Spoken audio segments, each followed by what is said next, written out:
Hi there, I am Nabil Murad.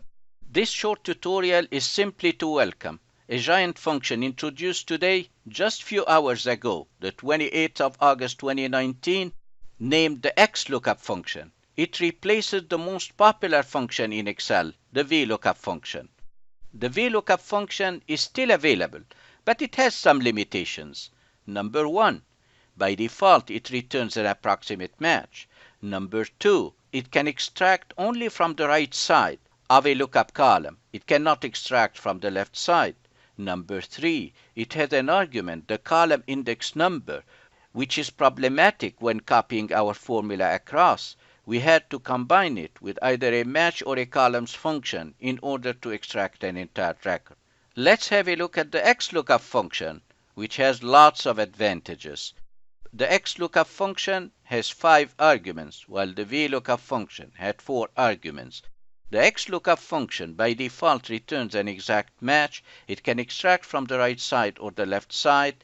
It doesn't have a column index number, instead it has a return array. And if you insert columns in the table array, well, the result is not affected, like in the case of the VLOOKUP function. Let's see an example. In my list, I have a first name, a last name, and then I have a student code, reading, writing, and math score. I would like to extract first from the right side. I'll be using the student code as a lookup value, and I'll be typing equal XLOOKUP. And because I'm using Office 365 with Office Insider, then the XLOOKUP function is available to me. The first argument is the lookup value, and the lookup value is the student code. I lock it by hitting F4 because I'm copying to the right.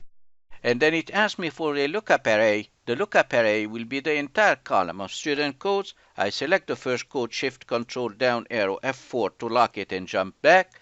And then I hit comma. And finally it asks me about a return array, which used to be the column index number in the VLOOKUP function. Because I'm extracting the reading, I'll be selecting the first value under reading, Shift Control down arrow, and then I hit F4 twice because I'm copying to the right, so I just want to lock the row number. And then when I close the bracket and then I hit enter, I was able to extract the reading score. I can hover over the lower right corner and copy to the right. If I was using a VLOOKUP function, and then I insert a column in the original table array or the source list, I'm going to hit Control plus to insert. My XLOOKUP function is not affected. I hit Control minus to delete, and the XLOOKUP function is not affected. Another advantage of the XLOOKUP function is that it can extract from the left side of the lookup column. So I'm going to extract the first and last name. I'll be typing equal XLOOKUP, and then I hit Tab. My lookup value will be the student code. I hit F4 to lock it, and then I hit comma.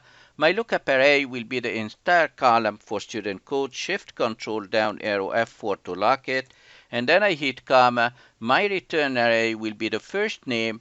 I select the entire column of first name. I hit F4 twice to lock the row but not the column, and then I close the bracket, and when I hit enter, I was able to extract from the left side of the lookup column. I can also copy it, and it's working just fine.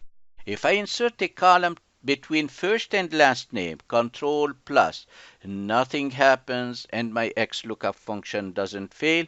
Control minus to delete the inserted column. In my next tutorial, I'll be talking in a lot more detail about this function with a lot more examples, and I'll be talking about the fourth and fifth argument, match mode and search mode. And if you enjoyed this training video, give it a thumbs up.